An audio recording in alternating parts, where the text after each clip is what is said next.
All right, so in this video, we're going over section 3.9, derivatives of exponential and logarithmic functions. And so we're going to do the textbook reading, and we'll go through the examples, and I will hopefully provide timestamps for all the examples so that if you don't want to do all of the reading, you can jump ahead to the examples. Okay, so looks like there's three learning objectives.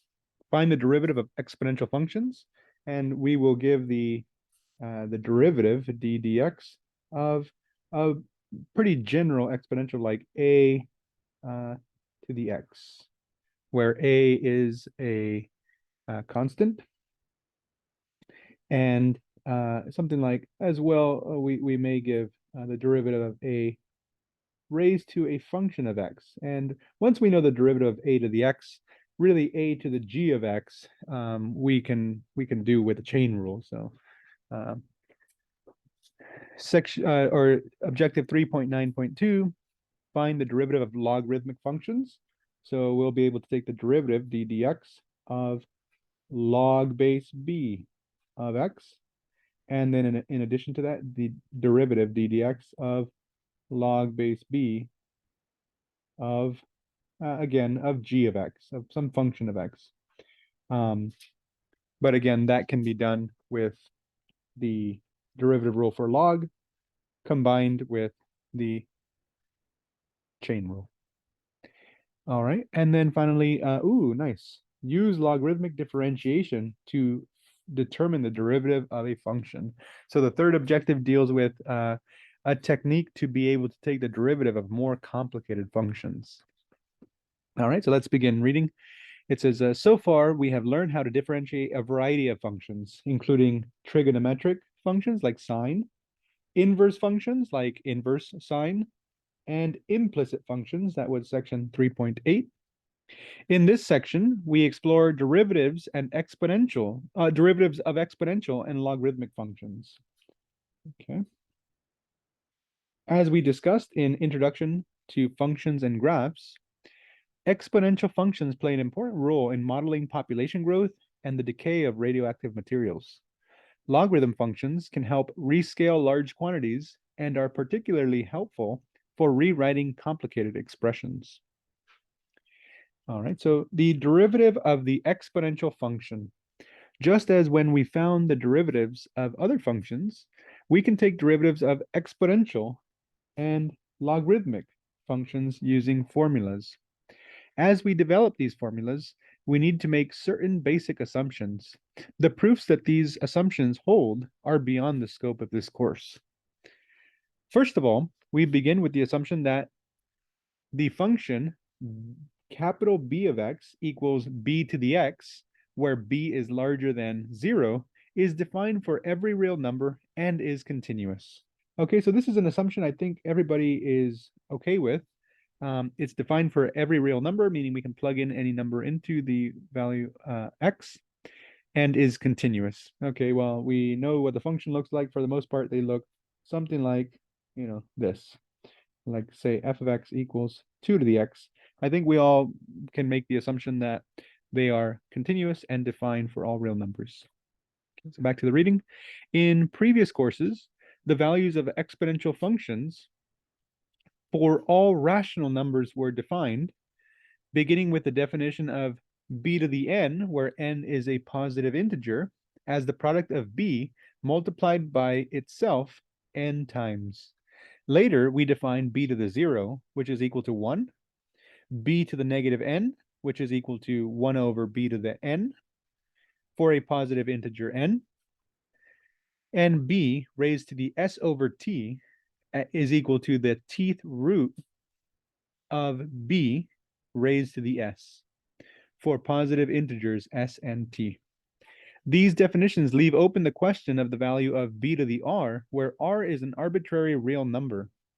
By assuming the continuity of b to the x, we may interpret b to the r as the limit as x approaches r of b to the x, where the values of x as we take the limit are rational. For example, we may view 4 to the pi as the number satisfying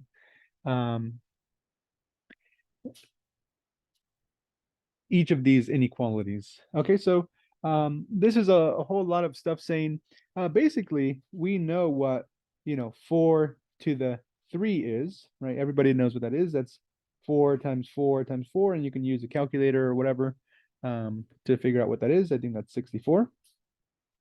And we know what we can raise 4 to a positive number. We can raise 4 to the 0. We define that to be 1. We can raise 4 to a negative number, and that's 1 over 4 to the third, which is 1 over 64. Or we can raise 4 to a fraction, like 1/2. And this is, we interpret this as a square root of 4, which is 2. And so we're able to do b to the n, b to the 0, b to the negative n, and b to some fraction. And we can interpret all of those and simplify them, find a value for them. But this is getting into something a little bit more complex here. It's saying, well, what about 4 to the pi? What does that mean? What does it mean to raise 4 raised to an irrational number? So I won't get into too much detail, but we know that pi is approximately 3.14159. And so what we can do is we can try to approximate 4 to the pi using 4 to the 3, since pi is approximately 3. And then use 4 to the, so we use 4 to the 3 and 4 to the 4, because those exponents 3 and 4 are above and below pi. And then we can use, well, how about 3.1 and 3.2? Those are boundaries for pi. And 3.14 and 3.15. 4 raised to those exponents should be, a bound for 4 to the pi. So if we can calculate 4 to the 3.14 and 4 to the 3.15, then they're going to give us an approximation for 4 to the pi. And we can continue to do this, just get more and more accurate values in the exponent that are a lower and upper bound for pi, and that will approximate 4 to the pi. And as these approximations in the exponents get closer and closer to pi, then the value in between is approximately the value of 4 to the pi. As we let the number of decimal places go to infinity, as the approximation gets better and better, then we get the exact value of 4 to the pi. Okay, so it's something it's going into like some detail that yeah, I guess is good to know, but it's not 100% necessary. At least not for our purposes in our class. Okay, and so here they go and they actually find 4 to the 3, 4 to the 3.1, 3.14, 3.141, 3.1415, 14159, and so on. And notice these values get closer and closer to approximately 77.87 or 88. And if we look on the previous page, it says, we can compute this. We can all punch this into our own calculator and get a fairly good approximation of this value. Okay, so it's very technical in a sense, but you can think of it all as the exponential argument or the exponential version of, if I ask you, what is pi? Well, what are you going to tell me here? Most people would say 3.14, but that technically is not pi. It goes 1, 5, 9, 2, 6, 5, 3, 5, 8, and so on, and it keeps going on forever. And so it's a very complicated question, but for most purposes, we're good somewhere around here, and this is a good enough approximation. All right. We also assume that for b to the x, with b greater than 0, the value b prime of 0 of the derivative exists. In this section, we show that by making this one additional assumption, it is possible to prove that the function b of x is differentiable everywhere. We make one final assumption, that there is a unique value of b larger than 0, for which b prime of 0 is equal to 1. We define E to be this unique value. As we did in Introduction to Functions and Graphs, figure 3.3 provides graphs of the functions y equals 2 to the x, y equals 3 to the x, y equals 2.7 to the x, and y equals 2.8 to the x. A visual estimate of the slopes of the tangent lines to these functions at 0 provides evidence that the value of E lies somewhere between 2.7 and 2.8. The function e of x equals e to the x is called the natural exponential function. Its inverse, L of x, the log base e of x, or natural log of x, is called the natural logarithmic function. Okay, so that some of this stuff here is review, so you should remember that from before.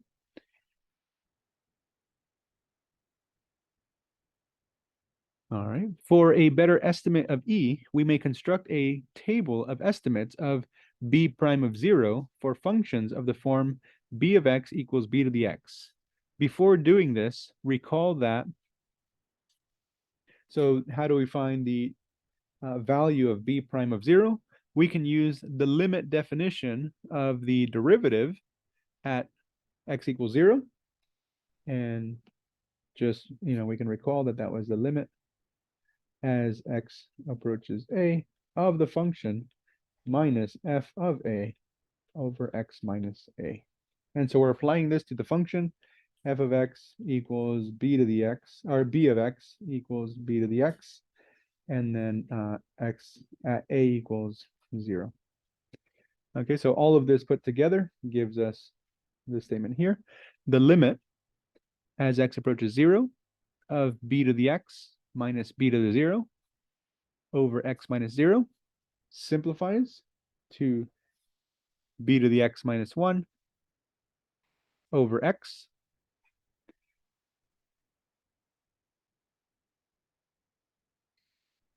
All right, and so what do we have? For values of x very close to 0, for our estimates, we chose x equals 0.00001 and x equals negative 0.00001. To obtain the estimate, we just plug in these values. So you can see that we plug in that negative value into this expression. We plug in that positive value. And basically, yeah, so we can approximate this limit here. We want to know, what is this limit equal to? Well, if x is getting closer to 0, then they're just choosing two values of x that are very close to 0 and plugging them into, essentially doing direct substitution with values near 0. And if you do that, what do we get? Let's see here.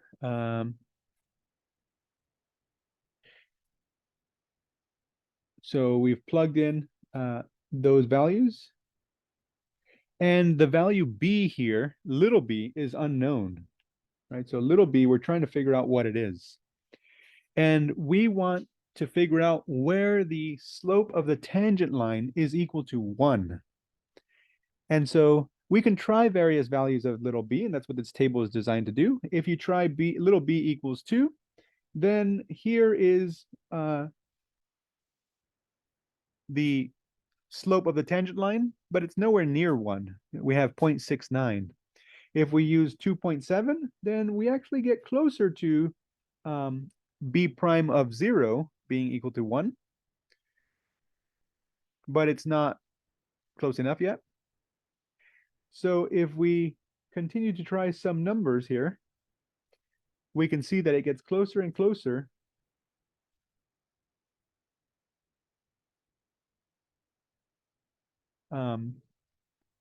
to having a value of capital B prime of 0 equal to 1. If we get closer to 2.7182, 2.7183 actually goes over. Notice that's more than 1 now. And so the number that we're searching for, the base, that special base that we're searching for, which we define to be E, is going to be somewhere between 2.7182 and 2.7183. 0.183. Okay, you can see if you went to values larger than 2, like 3, well, now the b prime of 0, we want it to be equal to 1. We're trying to find that function, that exponential function, whose derivative at x equals 0 is equal to 1. If the base is 3, that's too large. If the base is 2.8, that's still too large, right? These numbers here are too large. They're not, and we're getting closer and closer as we get to 2.72 and so on. So the number that we're looking for is a value between 2.7183 and 2.7182. Okay. And the number that we're going for is the value, we're defining that number to be E. Okay. And so you've seen this number in the past in a previous class. We can approximate E with a calculator.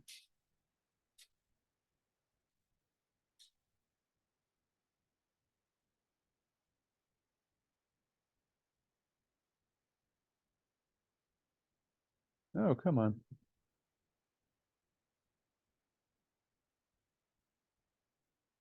E is, approximately equal to that.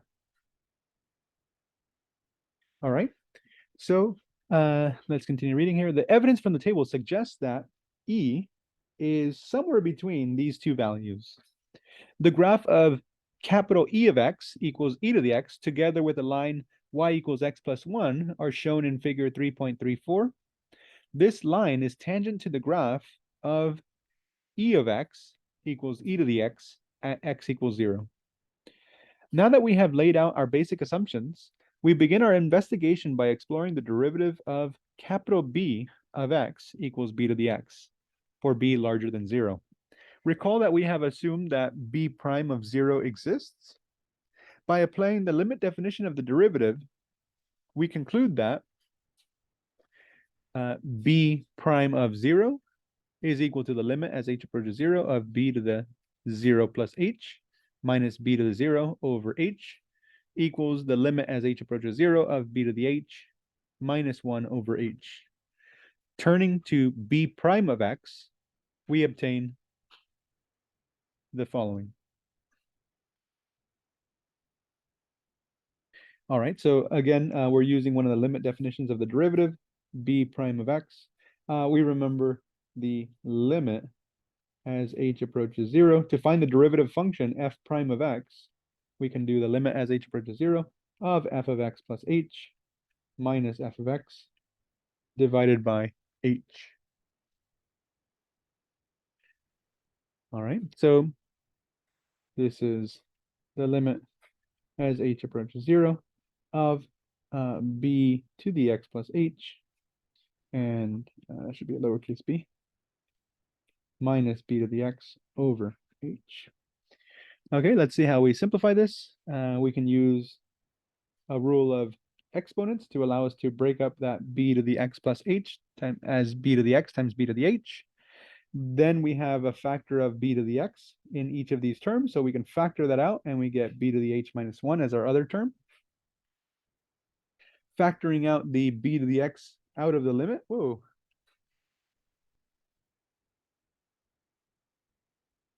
gives us b to the x times that limit that we had on the previous page, the limit as h approaches 0 of b to the h minus 1 over h. And that was, from before, that was just b prime of 0.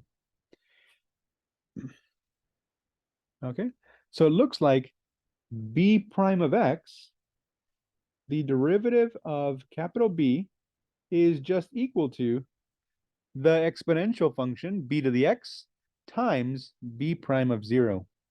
We see that on the basis of the assumption that b of x is equal to b to the x is differentiable at 0, b of x is not only differentiable everywhere, but its derivative is, right, what we just highlighted, the derivative of capital B of x is little b raised to the x times capital B prime of 0.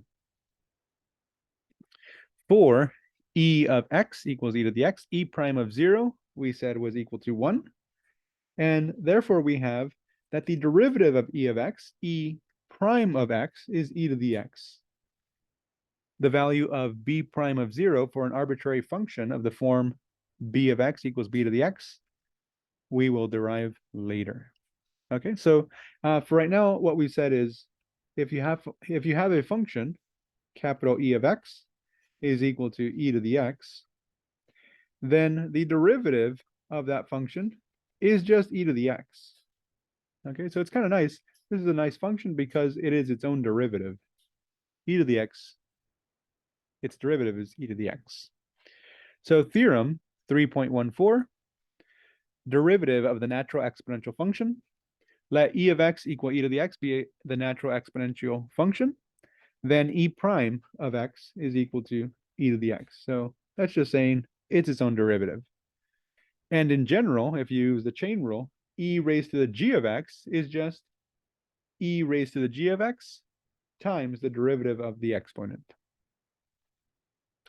All right, so finally an example. Find the derivative of f of x equals e to the tangent of 2x. So f of x equals e to the tangent of 2x. This is a composition of functions. You could think of it as f of x equals e to the x, and then g of x equals tangent of 2x. And so if you take the derivative according to the chain rule will be f evaluated at g of x times the derivative, and I misspoke there, it should be f prime of x, which is actually e to the x as well, evaluated at g of x times g prime of x. G prime of x we know is secant squared of 2x times 2, according to the chain rule as well. So we have to use the chain rule twice there. And so this is e to the tangent of 2x times secant squared of 2x times 2. I'll stick the 2 out here out front. Okay, and then we got the same thing that they have there. All right, cool. And they did it slightly different, so that's okay. All right, combining differentiation rules. Okay, let's take a look. Let's suppose, yeah, so we're given the function y equals e to the x squared over x. So here we're going to have to use the quotient rule, and we'll call f of x equal to the numerator, g of x equal to the denominator. So what is the derivative of f? Uh-oh. Let's see the derivative. Here we have a composition of functions again, so I'll kind of do it down here. Let's call f. So here we're taking the derivative of just this function, e to the x squared. So the outside function is e to the x. The inside function, g of x, is x squared, right? Because if you plug in x squared into the e to the x function, you get e to the x squared. The derivative of each of these, so one of them would be e to the x. The derivative of g is 2x. And so according to the chain rule, the derivative of e to the x squared is f prime evaluated at g times g prime of x. Okay. And then finally, the derivative of x, this is equal to just 1. So we can put our derivative using the quotient rule, f prime, and I'll actually write the 2x e to the x squared, f prime times g minus g prime times f, all divided by g squared. And so if we clean this up a little bit, y prime or dy dx, I feel like using dy dx this time, dy dx is equal to 2x squared e to the x squared minus e to the x over x squared. This is our answer. Let's take a look at how they do it.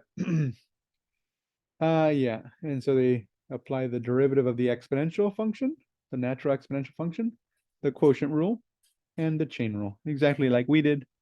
And they get the same answer. They factored out the e to the x squared. And here's a little mistake here. I had the x squared there, and for some reason I dropped it here. So let me go ahead and put that back. All right.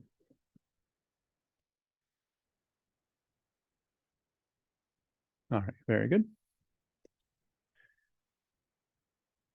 Applying the natural exponential function. A colony of mosquitoes has an initial population of 1,000. After t days, the population is given by A of t. Show that the ratio of the rate of change of the population A prime of t to the population A of t is constant.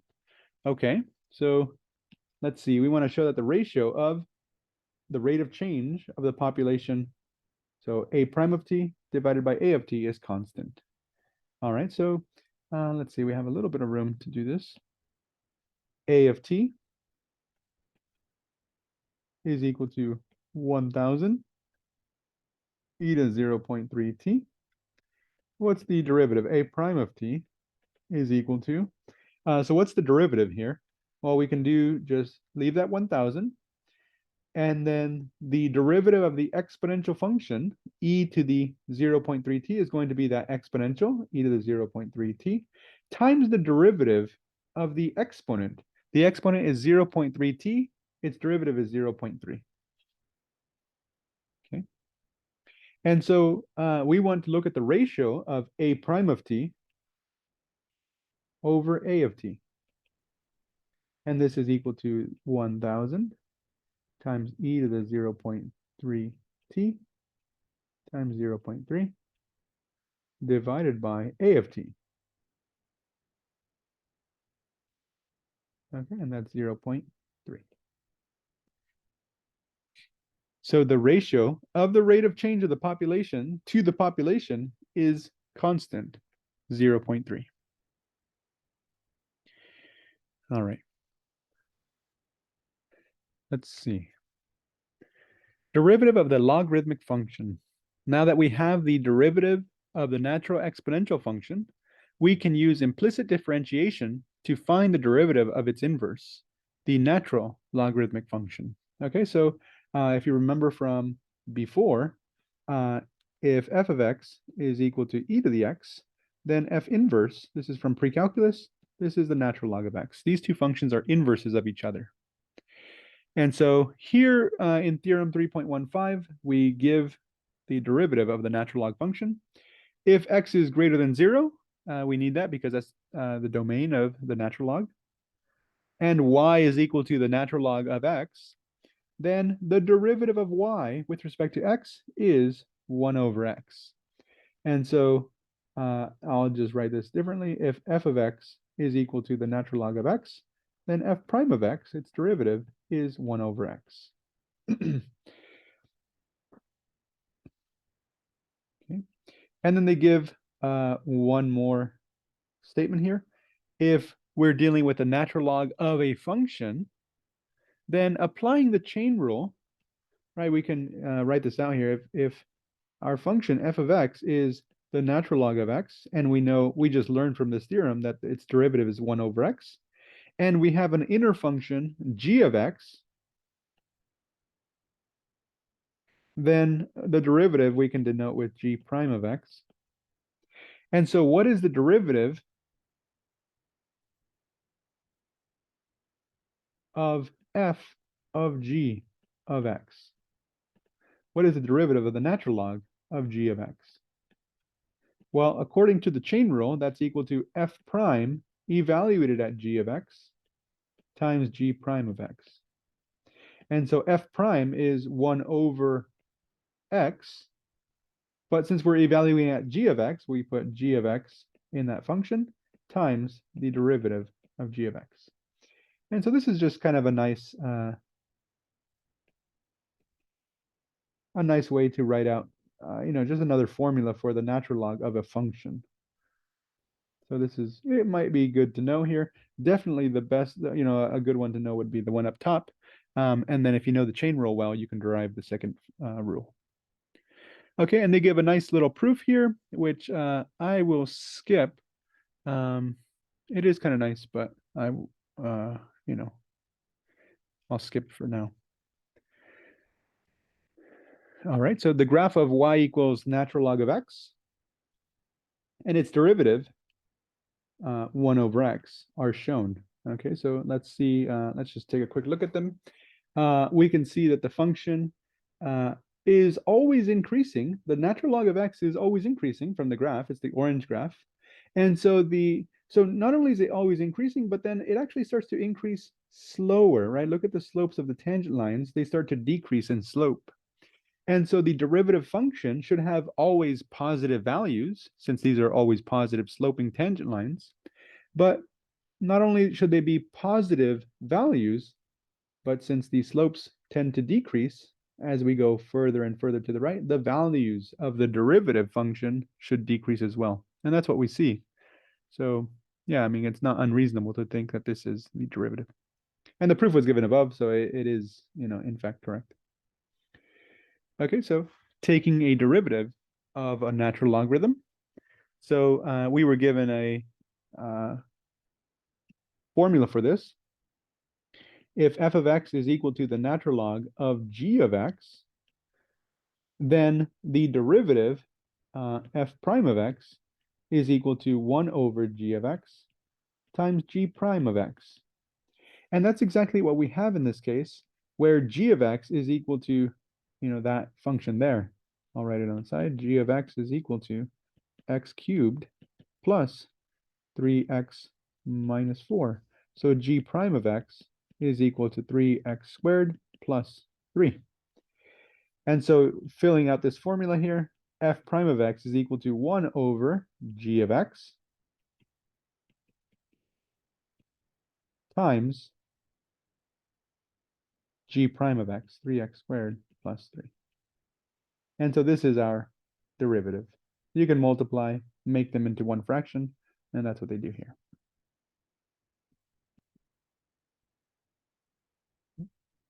Using properties of logarithms in a derivative.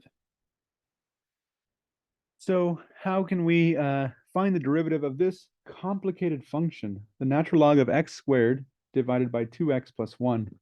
Well, yeah, this would be fairly complicated. It would require the chain rule, the product rule, and the quotient rule all in one problem, and that's a lot.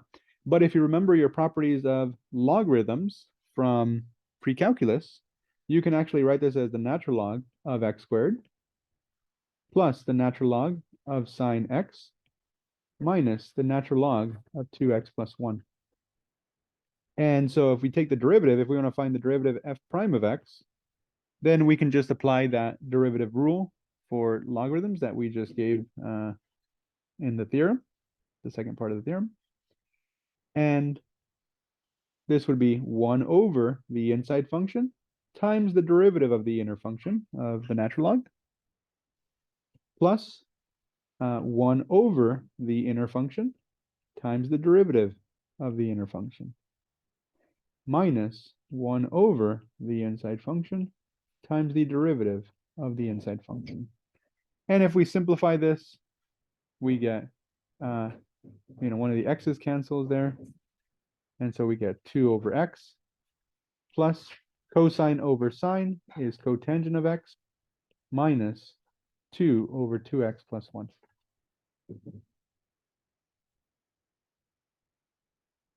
All right, so that's what we get. All right. Now that we can differentiate the natural logarithmic function, we can use this result to find the derivatives of y equals log base b of x and y equals b to the x for b greater than 0 and b not equal to 1. So here is the theorem 3.16, derivatives of general exponential and logarithmic functions. And so, yeah, we'll basically just go through what the statement is. I'll write it here on the side. If f of x is equal to the log with the base of b of x, then the derivative f prime of x is equal to 1 over x times the natural log of the base. Okay? So there's a nice derivative rule here, one that you should get familiar with. And they do the same thing here where they say, well, what if we had the log base b of g of x? You can use the chain rule to derive that rule.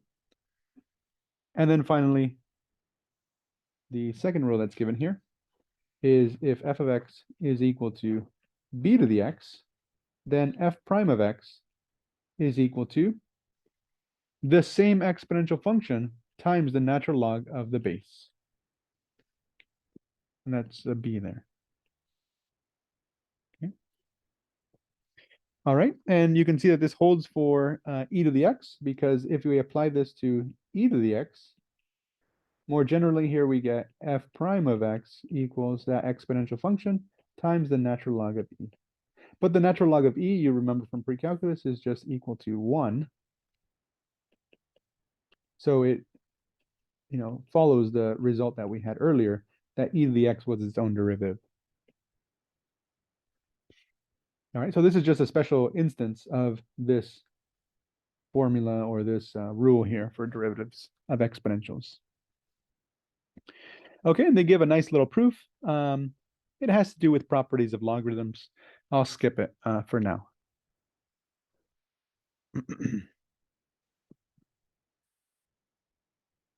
All right, let's take a look at this problem here. Find the derivative of h of x.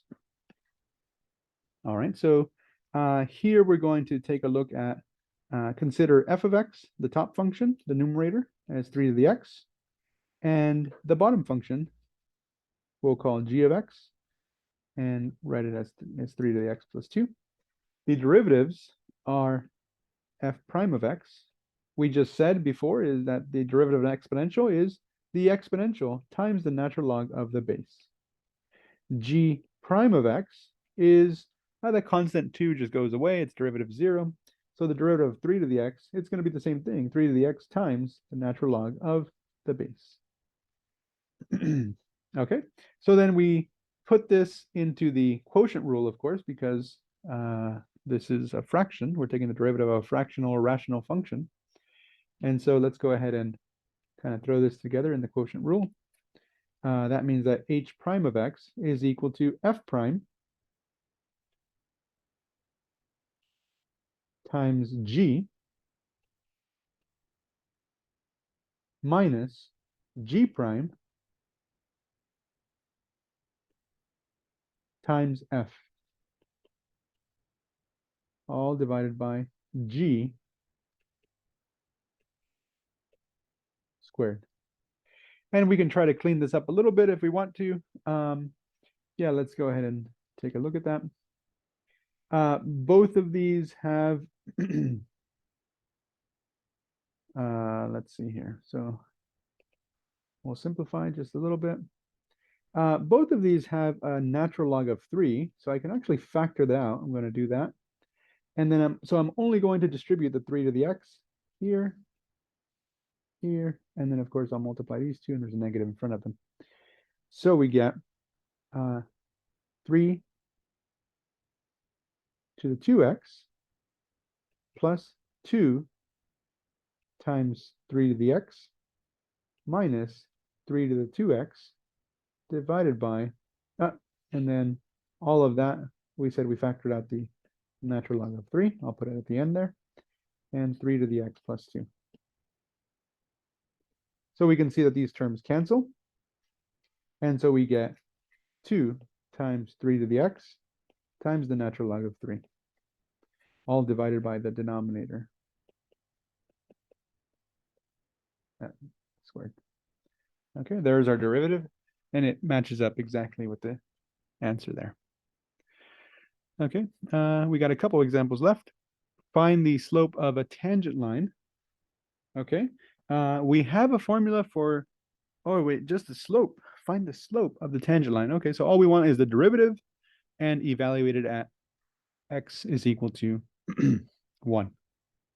Okay, so let's remind ourselves of what the rule is. It's this one here. This derivative rule here. So if we have a log base b of x, the derivative is 1 over x times the natural log of b. But here we're going to have to use the chain rule since we have 3 to the x plus 1 as our inner function. And so let me actually copy that other rule. Well, and we don't really need to copy it. We can just use the chain rule. So let's go ahead and write out our function. Our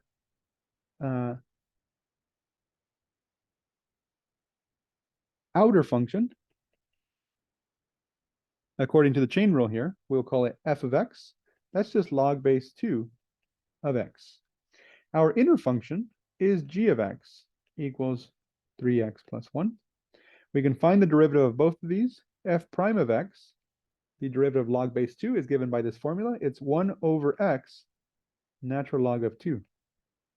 And then g prime of x is equal to 3. So according to the chain rule, the derivative would be f prime 1 over the input times the natural log of 2. But it's f prime evaluated at g, so we plug in our 3x plus 1, times g prime 3. And this is the derivative of y with respect to x. So here's our derivative. And we want to evaluate this at x equals 1. So we can write dy dx.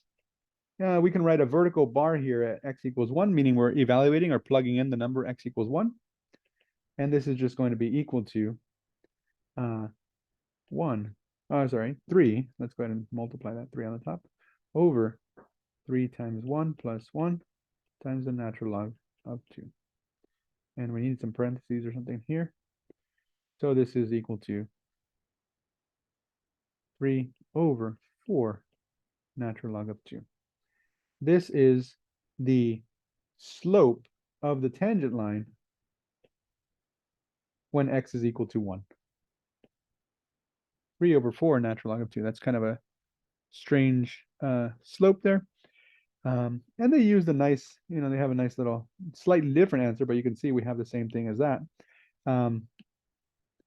4 natural log of 2. If you remember your exponent rules, this 4 can be put up into the exponent. So it's the natural log of 2 to the 4th, and 2 to the 4th is 16. So nice little fancy rule there that they used. So if you want, you can write this as 3 over natural log of 16 instead. All right, cool. All right, and then we've got, I believe, one more page. 2 more pages, 1.5. So let's take a look at this last thing here. This is important for making some of our later problems easier. So logarithmic differentiation.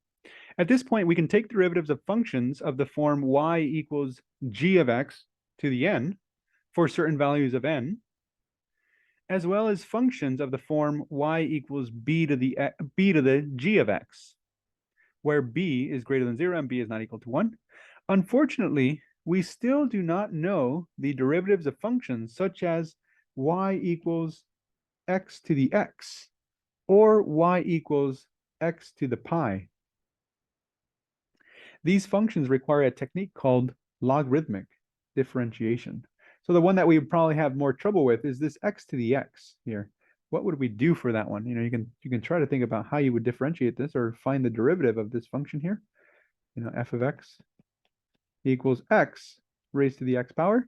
The power rule doesn't apply because the power rule applies to something like this, where we have x raised to a constant, and we can't use the exponential rule because that applies to a constant raised to a variable, and this is a variable raised to another variable. So how do we do that? We're going to use a method called logarithmic differentiation. So logarithmic differentiation allows us to differentiate any function of the form of function g of x raised to another function f of x. It can also be used to convert a very complex differentiation problem into a simpler one, such as finding the derivative of y equals this monstrosity here, x times the square root of x, the square root of 2x plus 1 divided by e to the x times sine cubed of x. We outline this technique in the following problem-solving strategy. So there's 5 steps. To differentiate y equals h of x using logarithmic differentiation, take the natural logarithm of both sides of the equation to obtain the natural log of y equals the natural log of the function. Use properties of logarithms to expand the natural log of the function h of x as much as possible. Differentiate both sides of the equation. On the left, we will have 1 over y times dy dx. That's the derivative of the natural log of y. Multiply both sides of the equation by y to solve for dy dx, and then replace y by h of x. Okay, so let's take a look at this procedure, this problem-solving strategy used on example 3.81. So I'm going to take the natural log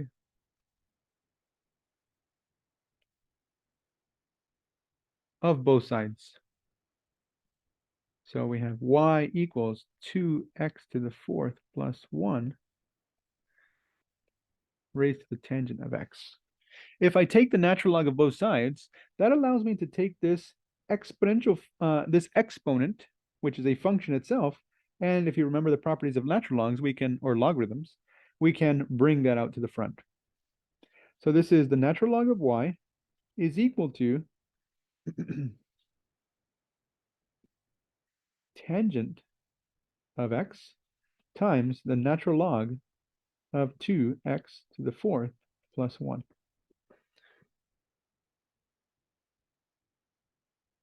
All right, and now we can take the derivative of both the left and the right-hand side.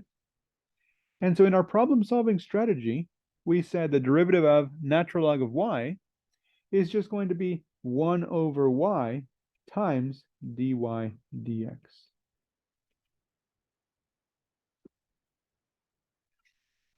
The derivative of the right-hand side, if you use the product rule, is going to be, if we call this f and we call this g, then it's f prime, the derivative of tangent x, which is secant squared x, times g, the natural log of 2x to the fourth plus 1, plus g prime, the derivative of the logarithm function is 1 over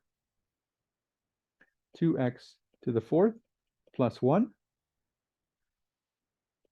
times, using the chain rule here, we'll multiply by the derivative of the inner function, 2x to the fourth plus 1, its derivative is 8x cubed times the tangent of x.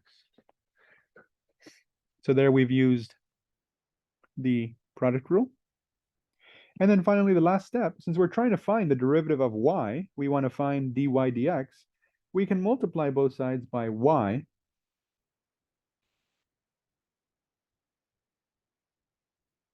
The y's on the left-hand side cancel, and we have dy dx equals, and then y, remember from the beginning of the problem, y was equal to 2x to the fourth plus 1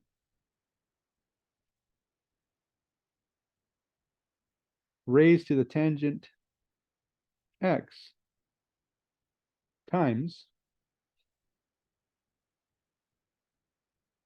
secant squared x times the natural log of 2x to the fourth plus 1 plus 8x cubed tangent x divided by 2x to the fourth plus 1. All right, so this probably looks somewhat complicated, and it is, but this is the only way that we can take the derivative of this function that we know of so far. This function, otherwise, we would not be able to take the derivative of this function. So this is the only way we can do it. Let's take a look at the solution. And it looks like it matches up exactly what we have. I mean, they wrote 8x on top and the tangent function to the right. That's the same thing. All right, cool. Let's take a look at one more problem here. And you can see these, yeah, they have quite a bit of steps. It looks like they did, yeah, they did exactly the same thing since we're following the problem-solving strategy.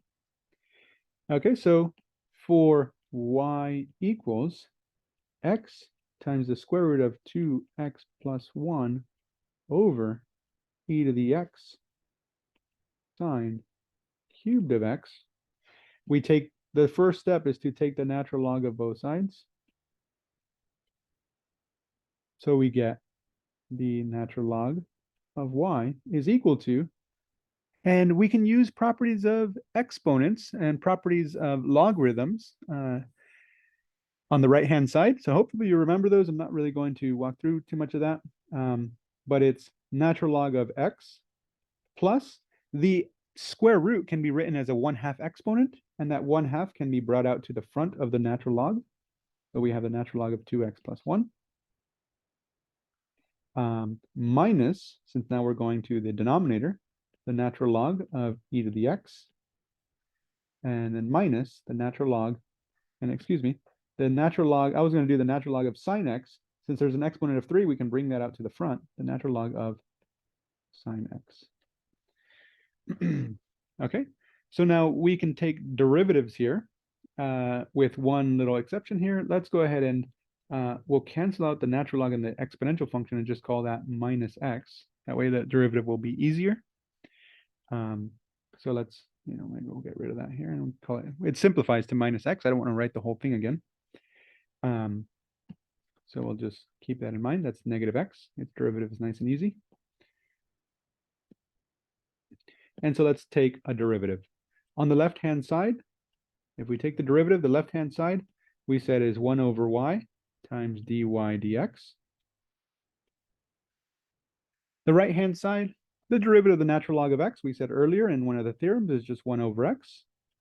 The derivative of the natural log of 2x plus 1 is 1 over 2x plus 1 times the derivative of the inner function. The derivative of 2x plus 1 is 2, minus the derivative of x is 1, and minus 3. The derivative of natural log of sine x is 1 over sine x times the derivative of the inner function, which is cosine x. All right, so we can try to clean that up a little bit, and then at the same time, multiply by y, multiply all of this by y, and we will have our answer. dy dx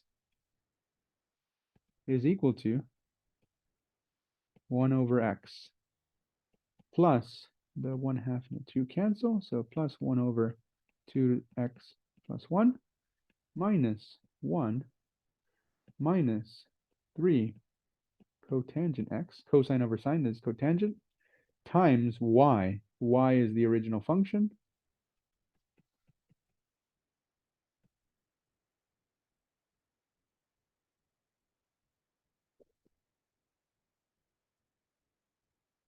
All right, and this is our derivative function.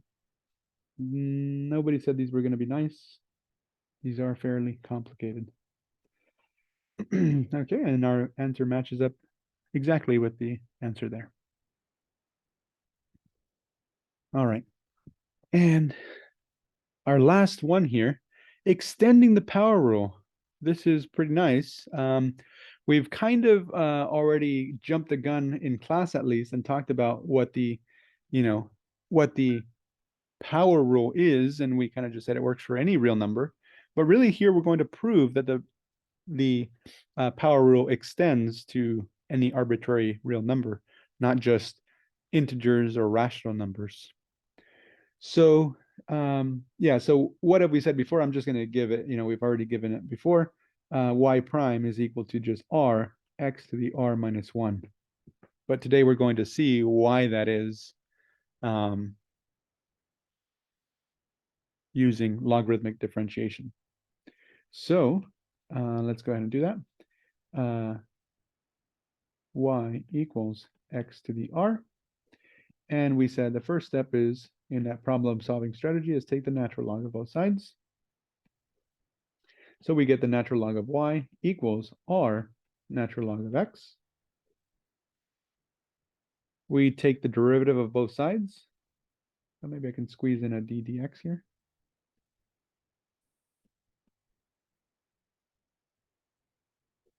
The derivative of the left-hand side is always going to be the same.